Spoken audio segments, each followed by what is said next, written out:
राजमंगल भैया सबसे करे ले गुहार हो। राजमंगल भैया सबसे करे ले गुहार हो।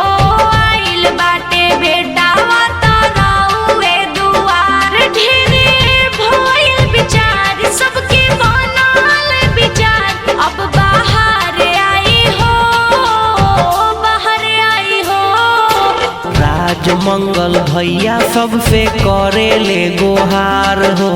आइल बाटे बेटावा तरौरे दुआर ढेर भइल विचार सब कर बनल विचार अब बाहर आई हो, बाहर आई हो। राजमंगल भैया